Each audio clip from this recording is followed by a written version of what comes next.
Tere taas, Koma podcast alustab jälle ja täna on meil selline osa, kus me saame taaskord tutvuda Koma missionäride endiga ja tõepoolest mitmuses. Ma tervitan siia stuudiosse Margaret ja Kuldar Kaljustet.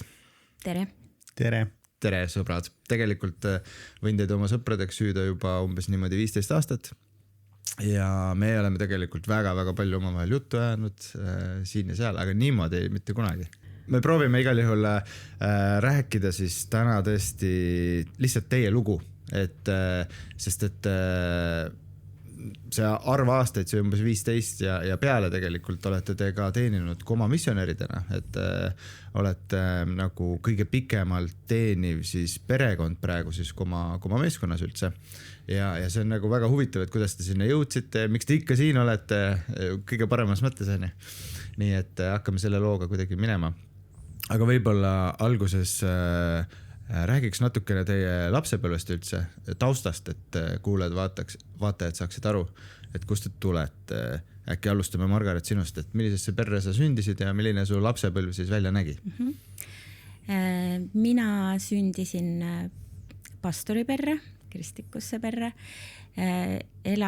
Kolisime kohe varsti peale minu sündi siuksesse väiksemasse Alevisse ja siis elasime nii-öelda, ma sellel ajal seda ei tundnud võib-olla, aga hiljem olen küll mõelnud, et mõned elasime võib-olla niimoodi luubi all, et väikses kohas ikkagi pastori pere, see on selline teada värk. Aga mu lapsepõlv oli selles mõttes väga tore, et ma kasvasin palju õues, metsas, onne ehitades, mängides. Mul olid väga kihvtid naabritüdrukud ja poisid seal igast erinevad sõbrad, et meil oli ikka niimoodi, et hommikul läksime, õhtul tulime ja üldjuhul oli siuke õueelu ja ratastega mööda Alevit ja nii. Oota, aga sa tõmbasid päris huvitava teema korraks sinna sisse, see luubivärk, et oskad sa mingi näite tuua, mida see tähendas luubi all elada? Ei, ma olen lihtsalt hiljem seda niimoodi mõelnud, et võib-olla vanemana, et mismoodi see võis olla minu vanemate jaoks või et kui seal lapsed millegiga hakkama said, et kuidas nemad võisid tunda, et need on sellised hilisemad refleksioonid, mis on olnud, et kuidas ta võis olla ja eks sellel ajal oli ka, ikka oli teada ju, kes me oleme ja niimoodi, et arusaadav, jah. Olen ise Märjamaal teeninud väikeses kohas ja siis oli ka alati see luubitunne. Ma olen alati mõelnud, et see oli sellist teemat minu jaoks ei olnud, näiteks, et ei julgenud koolis öelda, et ma olen usklik, mis võib-olla paljudel on lastel ja noortel olnud, eriti sellel ajal võib-olla tänapäeval ei ole see enam nii piinlik, aga siis võib-olla oli, et minul oli nagu selles mõttes lihtne, et kõik teadsid juba niigi ja et selles mõttes ka see väiksema koha elu oli. Ja mis mingid huvid ja hobid ja asjad su elus olid sellel ajal või ma ei tea, vanemad panid mingi see huviringi oli siuksed asju ka? Ma mängisin viiulit, mida ma ise alguses väga tahtsin, hiljem mulle see üldse ei meeldinud ja kuskil 5. aastasse pooleli ei. Ja võib-olla mingi asi veel, mis ma tegelesin, oli kalligraafia ehk ilukiri, mis tuli ka kuidagi täiesti suvaliselt, et läksin sõbrannadega. Kuldar, kuidas sinuga? Mina kasvasin üles 5-lapselises peres, olen keskmine laps. Minu vanemad on eluaeg olnud koguduses teenivad inimesed. Ma arvan, mu ema oli üks esimeseks pühapäevakooli Eestis rajas. Ta ise ütleb, et ta on päris esimene põlvkond, aga suht siuke pühapäevakoolis, põrandaluses pühapäevakoolis kasvasin üles palju ja Luteri kirikus siis Hageri koguduses käisime. Elasime ise Tallinnas, alguses elasime Kristiines, ühes väikses majakes, kus oli suht 2 tuba ja siis pärast 91. aastal saime 6-toalise korteri Lasnamäel. See oli äge. Seal on nii palju tube ja kohti ja siis ühesõnaga kolisime Lasnamäele ja seal me elasime kuni ma abielusin põhimõtteliselt. Aga siis me iga laupäeva käisime alati maal Hageris. Seal on meie maakodu. Ja siis see oli nagu ühes otsast nagu tore, teisest otsast ma ei oodanud seal laupäeva üldse. See laupäev oli alati üks suur töö tegemise päev Hageris. Nii et see oli päris raske minu jaoks. Ma tahtsin jalgpalli mängida samal ajal, siis ma pidin seal käima kummikutega ringi kartulivagude vahel kogu aeg. Ja Margaret, sinu puhul siis no Kohila, eks ole, oli see väike koht ja sina siis kasvasid luterlikus peres, Kuldar, ja Margaret siis pigem baptisti peres, traditsioonis. Ja teie peres, milline see usuelu, nagu, kuidas see veel väljendus? Meie vanemad on siiamaani jätkuvalt hästi teenivad inimesed. Meie kodu oli alati rahvast täis. Seal oli eri rahvusest ja tihti peale oli niimoodi, et tegelikult hommikul alles hommikusöögi lauas ema nägi, kes meil ööbisid. Et alati sinna tuldi igalt poolt kokku ja kuidagi lihtsalt olid 6 tuba Lasnamäel, kes ei tahaks tulla. Aga lihtsalt jah, et see teeniv süda, et alati võtame kõik vastu ja laste sõbrad ja sõbrannad võivad kõik siin ööbida ja tulla ja olla ja nii, et see, ma arvan, et palju soojust ja armastust oli see tuba kodu täis. Aga jah, Ageri kirikus siis nad siiamaani mõlemad teenivad kaasa, isa oli pikalt juhatuse esimees ja ema siis juhtis pühapäevakooli. Nüüd vist kumbki päris otseselt enam, isa vist juhatuse esimees enam ei ole, aga nad jätkavad seal ikka nädala sees ka, kogu aeg on seal käed jalad tööd täis, nii et ja kodus samamoodi, et Luteri kirikus on siis Luteri kirik on vennaste kogudusega väga palju seotud. Vennaste koguduses antakse siis iga aasta välja sellist loosungi raamatut. Ja siis ma tean, et isa sealt iga hommikul luges meile ühe loosungi. Ma olen viimasel ajal see sama hakanud tegema oma lastega, nii et ja loosungi raamatus on üks paar kirja kohta ja siis väike palve lõppu. Läbi ei kuku. Et varre jah, sükene tore. Ja kes kuulajatest, vaatajatest geograafiat tunnevad, siis mõtlevad ka juba, et Hageri, Kohila, nüüd nad on siin. Et, ja teisest küljest, et arvestades, et kasvasid päris tugevates kristlikes peredes, et pole ju ime, et te siis täna olete missionärid juba ise pikalt ja teenite, aga see lugu ei ole päris nii lihtne. Isegi kui te olite praktiliselt naaberküladest, siis see kohtumine juhtus hoopis ootamatul viisil ja tegelikult teismeaega ja noore siis täiskasvanu aega jäi päris palju selliseid segaseid aastaid, eks ole, ja nüüd jõuamegi siis sinna. Margaret, meenuta siis seda kohtumise lugu Kuldariga.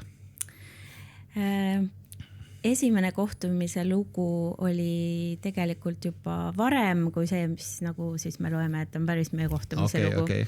Et nagu juba mainitud sai, et mina olin baptisti kogudusest, Kuldar oli Luteri kogudusest ja hiljem mu isa ei olnud enam Kohilas pastor, vaid me liikusime Tallinnasse Allikale. Me küll elasime Kohilas, aga isa sai Allika koguduse pastoriks ja siis meie noortekoori juht ja Kuldari koguduse noortekoori juht olid sugulased. Ja siis me tegime selliseid ühiseid nagu noortekaid ja harjutusi ja esinemisi. See oli siuke üks periood, kus me seda tegime ja siis seal me tegelikult kohtusime esimest korda, et ma olin 14-aastane siis. Jah, et tänapäeval on see võib-olla tavaline, et tehakse nagu hästi palju õikumeenilisi üritusi ja asju. Aga sellel ajal see oli mingi aasta, ma ei tea, 97 või niimoodi, et siis see nagu nii tavaline ei olnudki, aga kuna see sugulusside oli ja siis oli siuke aeg. Ja siis me esimest korda seal kohtusime ja ta jäi mulle ikka juba siis silma, et ta oli siukene naljakas, armas, väike nunnu. ja oma sõbrannale ma seal juba midagi kommenteerisin. Mängis Metsasarve? Seda ma siis ei näinud. Ja. See ei praegu veel mainimata, aga ja see oli ka osa tema elust kunagi. Ja. Aga esimene kohtumine oli see, aga siis umbes 3,5 aastat hiljem me kohtusime Tallinnas ühes sellises tuntud ööklubis. Teine veel, see sama kohtumine, kui me seal olime, siis sellest on üks pilt ka, kus koorid on koos pilt tehtud, siis mina olen vist tagareas ja Margaret on seal eesreas ja kõik vaatavad otse kaamerasse, Margaret vaatab üles mind. Ahaa, niimoodi. Sükke pilt on ka, mis mainin. Okei. Aga nüüd ööklubis. Nüüd jõuame sinna ööklubisse. Aga siis ööklubis kuidagi oli, et mina läksin oma klassiõdedega, kes olid minust vanemad ja kuidagi nad mu sinna sisse sebisid. tollel ajal vist väga dokumenti ei küsitud ja igal juhul läksime, see oli mul esimene kord, ma arvan, niimoodi Tallinnas kuskil klubis käia ja siis me jooksime seal treppide peal kokku Kulderiga ja siis ma ütlesin, et nagu hästi kõva häälega niimoodi oma sõbrannadele, aga nagu natuke tahtsin, et ta vist ka kuuleks, et et ma tunnen teda. ja siis ma vaatasin sulle otsa, küsin, kas sa oled Mirjam või? Jah, mu õde. ja siis mõtlesin, et ei ole, et ma olen Margaret ja siis me nagu jäime rääkima ja. No aga kuidas siis niimoodi, et siis kristlikus peres kasvatatud lapsed sattusid ööklubisse mõlemad trepi peal kokku jooksma? Mina ütleks seda selle kohta, et minu peres ei olnud väga niimoodi, et ei tohi käia või ei peaks. Mu emale meeldis noorena tantsida, ta isegi näitas meile köögis vahel ette, kuidas ta tantsis ja et meil ei olnud nagu keelatud, ma ei tea, koolipeod või midagi, et siis mulle meeldis tantsida ja muusika ja see oli nagu tavapärane osa sellel. Mulle siiamaani meeldib tantsida, et selles mõttes ma võib-olla ei kasvanud väga selles, et see on nagu ilmtingimata vale. See on minu esimene aasta ülikoolis ja tegelikult teismelisena üleüldse ma hakkasin otsima muid eluviise ka, kui lihtsalt käia Ageri kirikus. Et just see oli see, kus ma tundsin, et ma nüüd proon ise ka olla, mitte lihtsalt laupäeviti käia Ageris, vaid kuidagi oma elu elada. See oli iseseisvumise aeg, jah? Ja ma arvan, et see oli ka see aeg, kus ma natuke olin eemal ka kogudusest ja Jumalast ja et sinnamaani tegelikult oli see alati olnud nagu kuidagi, ma ei saa öelda ainult vanemat usk, ikkagi ju ma teadsin ja uskusin Jumalat, aga ei olnud sükest nagu Jeesusele järgnemist, ma arvan, sellel ajal ja see oli kuidagi põnev aeg, kui käid ülikoolis ja oled nüüd juba sükene täismees ja olin juba 18 ja siis me olime just õppelaenu saanud, mina ja mu sõber ja siis me laristasime seda väga palju ja siis ju ma niimoodi sinna sattusingi siis sinna klubisse. Aga pärast seda õhtut me kuidagi hakkasimegi käima. Ja ma mäletan et käisime nii palju, et ma hommikuti, kui ma tulin Lasnamäelt, hakkasin minema oma tõka kooli, tehnikakõrgkooli, siis ma alati seal peatuses mõtlesin, kas ma täna lähen, siis ma ei läinud.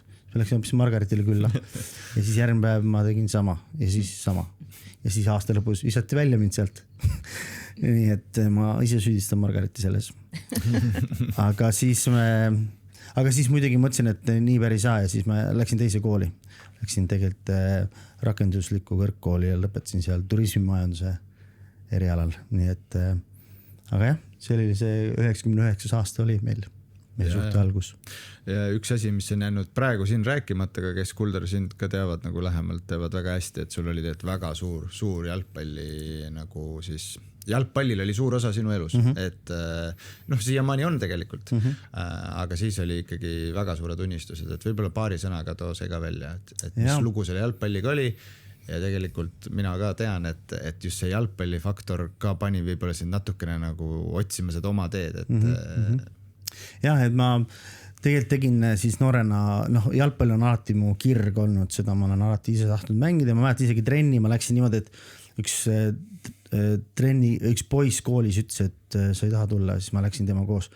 Et mu vanemad on alati hästi toetavad olnud muusikaalaliselt, sport on olnud alati võõras kuidagi meie peres, aga just seda jalgpalli asi oli minu jaoks nii nagu oluline ja ma tundsin, et ma vahepeal tundsin, et see ei ole tegelikult õige asi, seepärast, et tihtipeale jalgpallimängud on pühapäeviti ja kogudus on pühapäeviti, et kuidas järelikult ei ole õige. Ja siis ma pidin ka mängima palju metsasarve, et 9 aastat mängisin metsasarve. Et pühapäeviti oli see, et kas ma mängin metsasarve või jalgpalli? Tegelikult on ju loogiline, et metsasarve sa mängid kirikus ja teenid sellega Jumalat, see tundub palju parem ja püham kui jalgpall. Ja nii ma sellises teadmises ma natuke üles kasvasin ka, aga teismelisena siis ma nagu julgesin nii-öelda nagu teha seda, mis ma ise tahan. Ja siis tundus, et jalgpallipoisid nagu kuidagi hästi aksepteerisid mind sellisena, nagu ma olin ja siis tihtipeale tegin ka asju, mida nemad tegid. Ja see võib-olla viiski mind eemale kuidagi kogudusest, Jumalast. ja siis see oligi see süke aeg, aga ma jah unistasin väga, et ma saaks jalgpalluriks, et aga siis seal samas selles ajas umbes, kui me kohtusime, oli juba mul lühikese aja jooksul 2 põlveoperatsiooni ja siis ja tavaliselt jalgpalluri karjääris on niimoodi, kui sa juba 20 oled ja sa ei ole veel siit Eestist välismaale saanud, siis arvatavasti sust enam ei saa midagi erilist. Nii et see oli mul kogu aeg peas, et eks seal oli identiteedikriisid seoses sellega ja kõige muuga, aga et see oli alati muu see lootus, aga nagu tundus, et see ei juhtu. Ja. No siis algasid need deitimisaastad ja äkki Margaret sinu prisma läbi esialgu, et kuidas sa neid kirjeldaksid, et ei läinud nii sirget radapidi, eks ole, aga siis läksid sina veel Ameerikasse ja räägi kogu seda lugu natuke meile. No me olime ikkagi ju noored suhteliselt, kui me tutvusime ja võib-olla me olime küll väga armunud, aga võib-olla me ei osanud nagu ikkagi üksteist nii hinnata või võtta seda kõike nii tõsiselt, et ikka nagu, ja noh, võib-olla tutvumise alguses ei peagi veel nii teadma või kuidagi, aga eks meil oli alati väga lõbus ja tore koos, aga eks oli ka selliseid igasuguseid nagu arusaamatusi, vaidlusi, me olime mõlemad emotsionaalsed, et oli siuke natuke võib-olla rahutu tormine, kõik ei olnud ilus, aga oli ka ja no selline, et nagu ma ei oskakski nagu, aga sealt edasi, siis kui ma keskkooli ära lõpetasin, siis ma kolisin kõigepealt pooleks aastaks Kanadasse, et see kõik mõjutas seda, ma arvan, meie suhtlust sellel ajal ei olnud selliseid nii lihtsaid suhtlusvahendeid nagu praegu, et kogu aeg oleks kuskilt ekraanilt üksteist näinud, et me ikka kirjutasime, kirjatuvid, et kirjutasime nagu ikkagi päris kirju kõige rohkem, et isegi e-maile väga harva. Ma saan aru, sina kirjutasid päriselt? Jah, mina kirjutasin kindlasti rohkem. Ja siis, ja hiljem ma läksin siis veel Ameerikasse õppima, kus ma elasin natuke üle aasta ja et see oli siis ka, ütleme, see ikka proovikivi nagu meie suhtele. Mis siis hiljem saigi nagu määravaks, et kuna mina vaimulikult hästi palju hakkasin Ameerikas nagu muutuma ja kasvama, jumal nagu kuidagi sai mulle lähedasemaks, kõik see elamine koos temaga hakkas tunduma mulle mitte enam niivõrd pühapäevakeskne või siuke traditsioon, siis nüüd selleks hetkeks see muutus nagu kõige olulisemaks mulle. Okay. Aga mis oli see faktor, nagu mis seal siis oli nii erinevat? Seal ma lihtsalt võib-olla tutvusin selliste inimestega, nägin eeskujusid,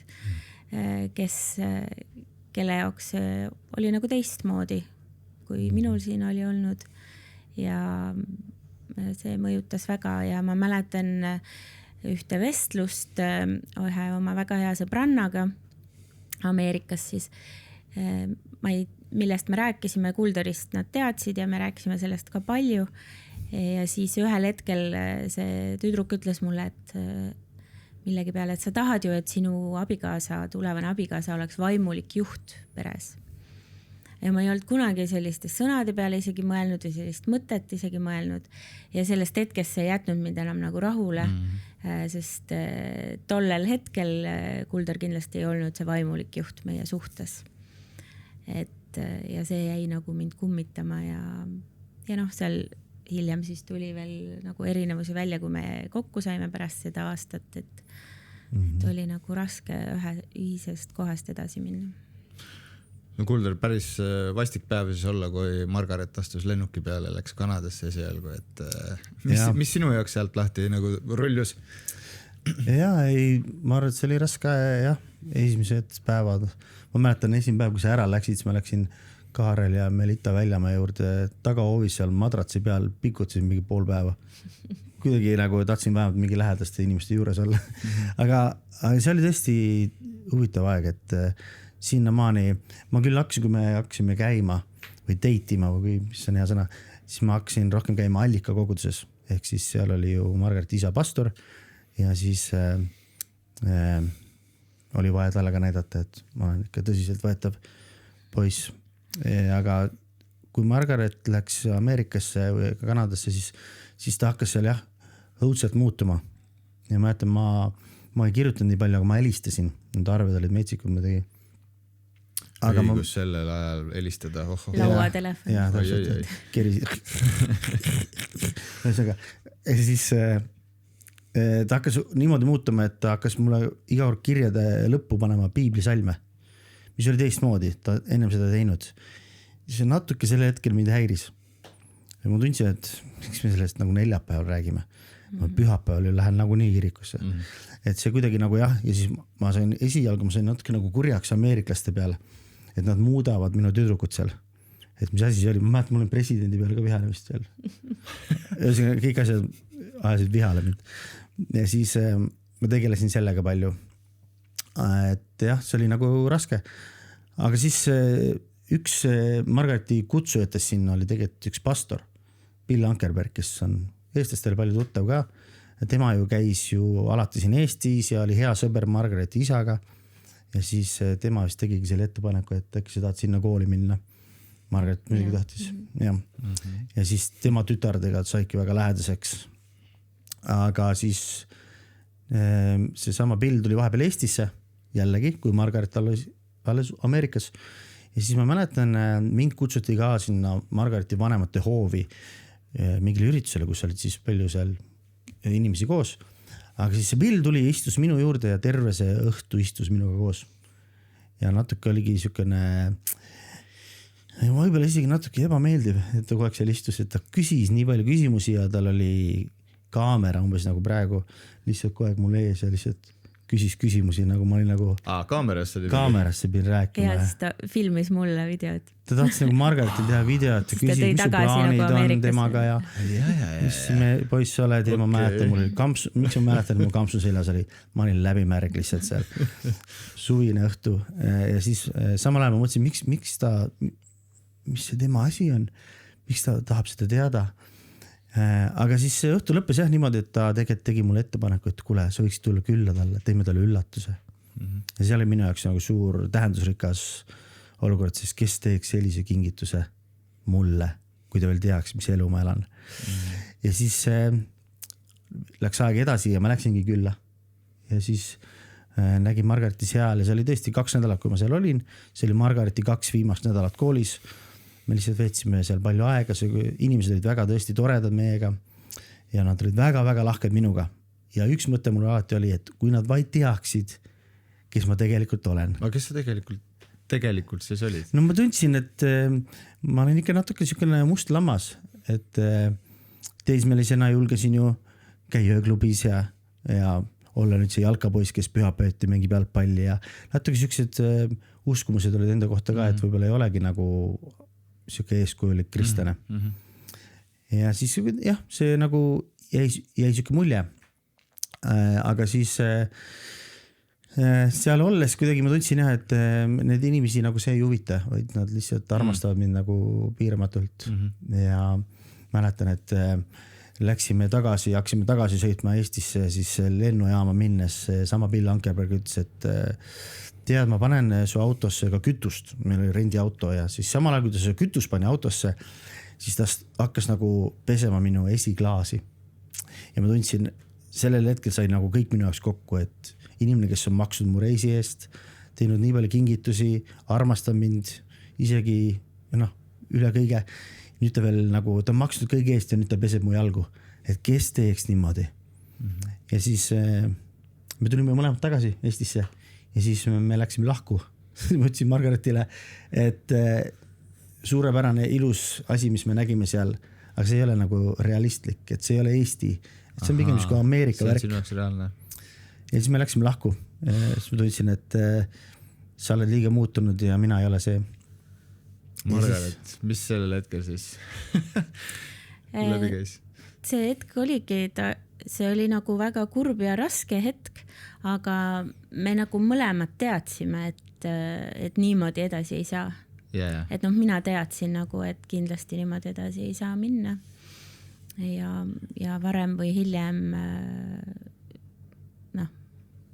pidi see juhtuma, et me nagu teadsime seda. vähemalt mina küll, sest Kuldar võib-olla ootas, et ma muutun nagu endiseks, aga ja.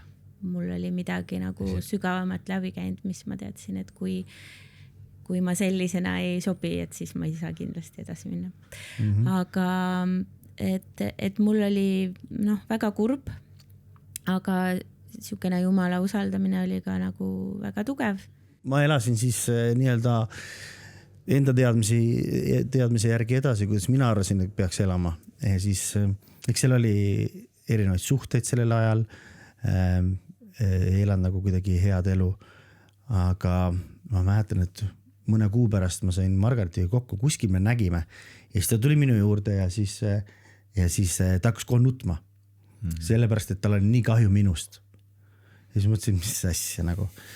Ja siis mina nagu ei nutnud, aga ma mäletan, et kui ma vaatasin ta silmi, siis nende pisarate all oli kuidagi siuke särav ja ilus silm, mis nagu nuttis, aga säras ja see oli minu jaoks nagu siukene vastuoluline. Mõtlesin, kuidas see võimalik, mina ei nuta, aga ma tundun kurb, tema nutab, aga ta tundub nagu rõõmus. Ja see, ma mäletan, siis ta rääkis mulle, et tead ühel päeval keegi mees hindab mind täielikult. Ja ma näed, ma sain selle pilgu peale nii kadedaks, tundsin, ma tahan ise olla see. Ja siis ma läksin koju ja ma mäletan, et ma tundsin, et äkki ei olegi ameeriklaste viga see. Või et äkki ei olegi nagu kõik maailm nagu halb. Et äkki hoopis olen mina see nagu siukene, kes peab muutuma. Aga see ei ole väga mehelik öelda kellelegi, et ma pean muutuma. Aga siis mul meeldus, et aga mis ma siis tegema peaks? Ma mäletsin, aga ma usaldan seda pastorit, seda Pilli. See, kes näitas oma eluga kuidagi teissugust elu mulle välja. Ja ma tahan teada, miks ta niimoodi elab. Ja ma mäletan, meil oli tegelikult, ta andis meile tegelikult kaasa vist CD-d, mille peale olid ta jutlused. Ja ma panin need CD-d peale ja kuulasin tema jutlusi lihtsalt. Ja midagi nende jutluste ajal juhtus minuga. Et kuidagi muutusin hästi emotsionaalselt, kuidagi tundsin sükest nagu pattu oma elus ja kõike see ja ma ei saanud täpselt aru, mis see tähendab. Ja siis ma helistasin Margaritile ja Margarit ütles, et ma arvan, et sa said päästetud. Ja mõtlesin, mis asi see päästetud saamine on. Ja siis jah, Margaret selgitas mulle, et ma arvan, et see oligi see hetk, kus siis nagu kõik nagu muutus.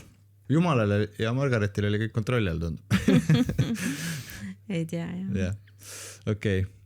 No, kas siin loos jäi nüüd midagi mainimata, selline värk tuli läbi teha ja nüüd ja ega ei läinud pikalt abiellusite? Ja pärast seda ma tundsin kohe, et ma tahan teha järgmise sammu kuidagi, sest selleks ajaks me olime juba olnud vist kokku 5 aastat, kus selle sees oli ka Kanada ja Ameerika. Kihlumise hetkel me olime 5 aastat juba tegelikult koos olnud, seal oli olnud reisid ja mis kõik muu, aga jah, ikkagi pikalt juba. Ja ma mäletan, ma tahtsin ettepanekut teha ja ma teadsin, et ta isa läheb kohe Kanadasse pastoriks aastaks ja ma tahtsin enne seda ära teha, minna ta isa juurde, rääkida ka sellest ja siis küsida Margariti kätt temalt. Ja siis jah, vist oligi kuu hiljem juba sügisel juba kihlusime, nii et see läks siis juba ruttu. Ja siis pidime aasta aega ootama, kui isa tagasi tuleb Kanadast. Siis jälle saab eelusime. Selge. Yeah. No nii, aga siis algas abielu ja üsna ruttu jäite ootama ka esimest last, poega. Tänaseks on 4 last, eks ole. Ja noh, selles mõttes ma tean, Kuldar, sa said üsna hea tasuva töö tolle aja kohta, eks ole, eriti ja oleks ju võinud elada sükest rahulikku kristlikku nagu elu siis nüüd, et käimegi siis nüüd koos koguduses ja kõik on hästi ja laulame kui vaja ja mängime jalgpalli, kus saab ja aga päris nii ikka ei läinud, et ma ei tea, kui palju need aastad vahel jäi, aga siis mingi hetk noorteühendus Koma, tollel ajal täiesti mingi UFO nähtus kuidagi jõudis teieni läbi Märdi. Kuidas see tuli teie ellu? Kuidas see lugu argnema hakkas, et missionäri siis kutse saite? Ma tegelikult töötasin, ma alguses olin Hispaania saatkonnas autojuht 4 aastat ja pärast seda olin siis ka veel müügimees ühes transpordifirmas ja siis sellel ajal ma hakkasin palju nagu küsima, aga kas see ongi mu elu? Kas ma tahan seda teha eluaeg või jumal, tahad sa midagi, et ma enamat teeksin. Ja tegelikult 2008 aastal Märt Saar Tartust helistas mulle, ta oli kuskil kuulnud ka vist, et ma olen siuke aktiivne ja tahan nagu rohkem teha. Ja siis oli just Koma loomisaeg. Ja siis ta kutsus mind kohe meeskonda ja ma ütlesin talle ei. Et ma nagu tõesti...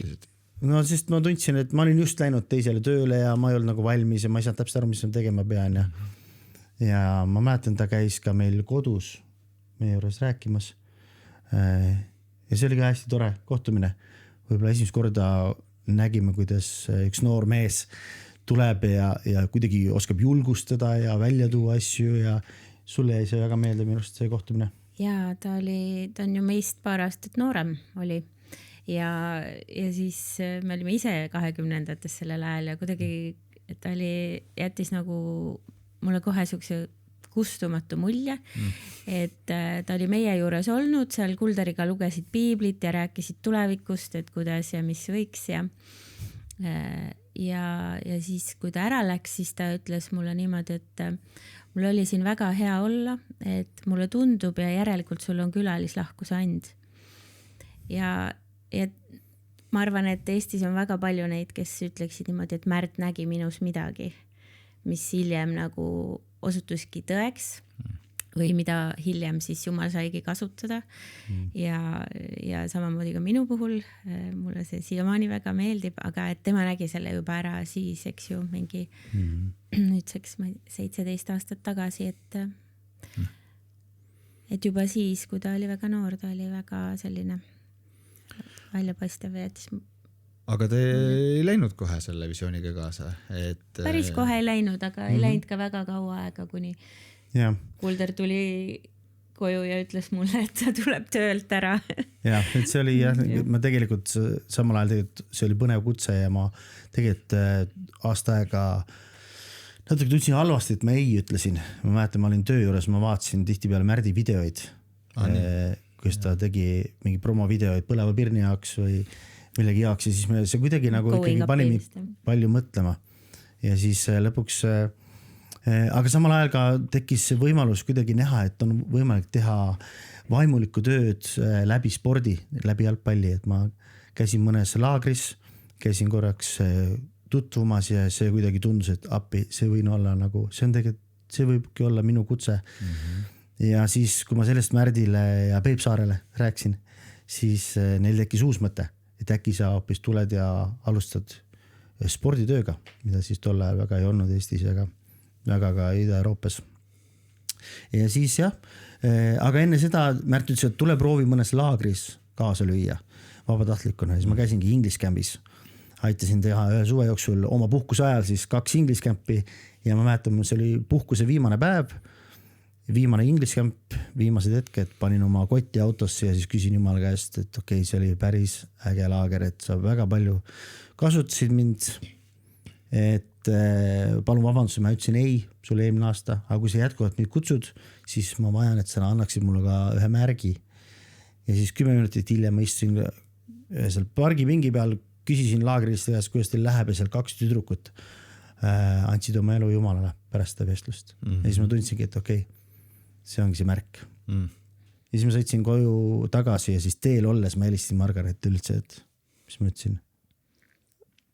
Et ütlesidki põhimõtteliselt vist kohe, et kuule, ma pean töö juures rääkima, et ma vist tulen töölt ära ja me oleme Komasse ja kolime Tartusse ja ma ootasin teist last sellel hetkel ja ma olin nagu, mis mõttes, et just tundus nagu, et meil hakkab nagu hästi minema. Nagu just majanduslikult ja Kulderil oli hea töökoht, mis sobis talle hästi ja mul oli ikka alguses see raske ja sellel ajal Eestis ka ju selline oma toetuse kogumine või missionäride toetamine võib-olla ei olnud nii tavapärane, vähemalt mitte missionäride, kes jäävadki oma riiki nagu, et see tundus mulle alguses selline hirmutav. Ja mitte ainult need asjad, eks ole, mida tuli kaaluda, vaid teil tuli ära ka kolida. Et miks Märt Tartusse kutsus teid? Tegelikult Koma sellel ajal oligi ainult Tartus. Ja Koma sellel ajal oligi 2 inimest, et Innar Krõlov ja Märt Saar. Ja siis mina läksingi nagu 3. sinna, et see oli loogiline, et me oleme kõik koos Tartus. Sellepärast. Olin Kulderi eest ju palvetanud terve meie suhteaja tegelikult 10 aastat, et just see, et tal käiks mingi krõks ära, et see Jumal muutuks nagu isiklikumaks ja et Jeesus tuleks päriselt. Ja siis ma mäletan enne Tartut ma ütlesin, et okei, Jumal, et päris seda ma ka ei palvetanud nagu, et nii, aga muidugi ma läksin kaasa temaga lõpuks, sest Kuldar oli ikkagi veendunud ja me koos lõpuks otsustasime ja see oli parim otsus, ma arvan, siiamaani. Selles mõttes te olite on ju umbes seal 20. lõpus tol hetkel ja sageli inimesed selles vanuses mõtlevad, et nüüd ma hakkan tegema väga tarkasid otsuseid finantsiliselt ja nii edasi ja ehitama kuidagi seda karjääri ja te pidite nagu mõnes mõttes laskma nagu inimlikust arusaamisest nagu rahast ja kõigest sellest lahti, hakkama toetuma inimestele, kes annetavad ja kuidagi tegema seda korduvalt, et kuidas nagu see pool on olnud, sest täna te olete juba nagu sellest on 17 aastat, eks ole, läinud mööda, et isegi täna on see teie jaoks parim plaan, et kuidas nii? Et kuidas see rahaline pool võib-olla siis ikkagi välja näeb, et kuidas see usaldamine käib? Eks ta jah, ma arvan, et alguses oli põnev ka. Mäletan, ma tõesti jätsimegi siis väga hea palgaga töö maha ja kõik ametiautod ja kõik telefonid, arvutid, kõik andsime ära nagu. Kodu andsime ka ära ja siis kolisime Tartusse, aga ma teadsin, et mul on nagu 4 kuud aega, sest 4 kuud sai Margaret veel siis ema palka Samueli eest. Nii et ma teadsin, mul oli see eesmärk, see oli põnev ka, et ma olin kõik maha jätnud, et nüüd nagu ainult Jumala usaldamine. Ja kuidagi Jumala usaldamine käiski nii, et Jumal nagu varustaski, et täpselt 4. kuu viimasel päeval saime kõik vaja nagu siis vajaliku palgaraha kokku pluss maksude raha, nii et ja sellest hetkest peale ongi alati niimoodi olnud, et eks me iga aasta peame ikkagi ju kohtuma toetajatega ja otsima uusi toetajaid, et hoida seda raha, mis on meil iga kuuks vaja, oleks olemas. Eks esimestel aastatel see oli stressirikas ja muret tekitav, aga täna me saame öelda 17 aastat hiljem, et iga aasta Jumal on varustanud, et me ei ole pidanud puudust tundma, et see ongi olnud nagu põnev. Margaret, pereelu sellegi keskel, kuidas, kas olete tundnud ka, et peate nagu mõnes mõttes ohverdama pereelu aspekte missionitöö pärast või vahepeal missionitöös nagu tõmbama tagasi, et pere oleks väärtustatud? Eks mõnes mõttes ikka, aga me oleme alati, eriti kui lapsed olid väiksemad, siis sai asju ka koos teha ja mina olen lastega kodus olemist ja kodu perenaiseks olemist tegelikult võtnud osa nagu missionitööst, Jumala riigi tööst ja ma arvan, et see on esimene missionipõld, on tegelikult su pere ja lapsed ja Kuldar on, ma arvan, ka kuidagi seda hästi teinud, et ta ise alati nagu räägib ka sellest, et tihti küsitakse või otsitakse seda tasakaalu kodu ja töö ja sellise vahel. Aga Kuldar on kuidagi elanud niimoodi, et mõlemat asja kogu aeg me oleme isa, ema, Jumala lapsed ise. Et ta nagu mitmedimensiooniline nagu elamine, et ma olen samal ajal isa, missionär, koguduse vanem ja abikaasa. See on nagu see ümber maakera reis, kui sul on 4 nuppu, et sa ei mõtle nüüd ühe nupu, kui sa ringi ära teen, siis mõtlen järgmise peale, vaid sa mõtled, okei, kui sellega ei tasu liiga kaugel minna selle ühe nupuga, siis juba teist on vaja aidata. Ma mõtlen nagu samal ajal neid asju, ehk siis, et ei ole niimoodi, ma panen praegu, et 5-9 õhtul olen ainult isa, või ma nagu samal ajal mõtlen, et see kuidagi vabastas mind, kunagi ma sellest kuulsin, et nii me oleme proovinud seda teha, mitte alati kõige paremini, aga kuidagi perega missioonil olles, et see on alati olnud ka samal ajal nagu põnev väljakutse ja Eestis ma arvan, et oluline olla perega koos missioonil.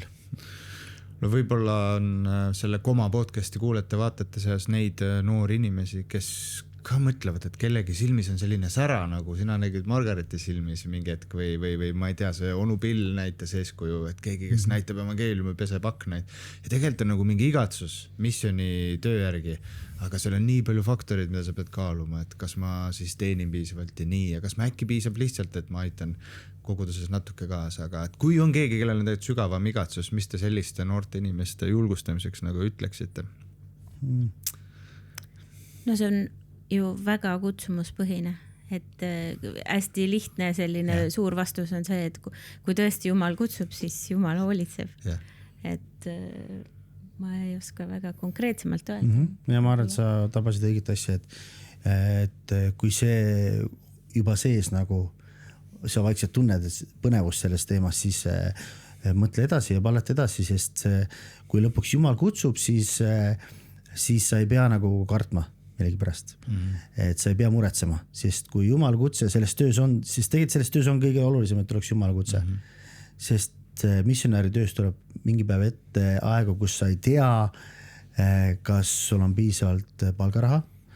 Sa võib-olla ei mõista, kui noortekal on ainult üks noor kohal mõni päev või ma ei tea, sa tegeled vaimulike võitlustega ja tead, kui hea on teada, et Jumal kutsus mind sellesse töösse, sest siis ükski asi ei morjenda sind, sest sa tead, et see on praegu vajalik järelikult mulle, et ta järelikult kasvatab midagi minus ja siis ma pean järelikult aru saama, mis ta tahab minust teha ja siis on põnev.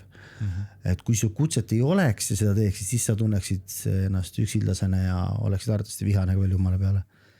Et ma arvan, et jah, et see kutse on oluline ja kui see sinus midagi juba seal midagi toimub sul, siis otsi seda edasi. Ja see on okei, kui läheb natuke aega, enne kui kõik välja kujuneb. Võid ka alguses ei öelda. Ja kvalifikatsioon on tegelikult, mul on alati meeldinud see, et mis on meie kvalifikatsioon.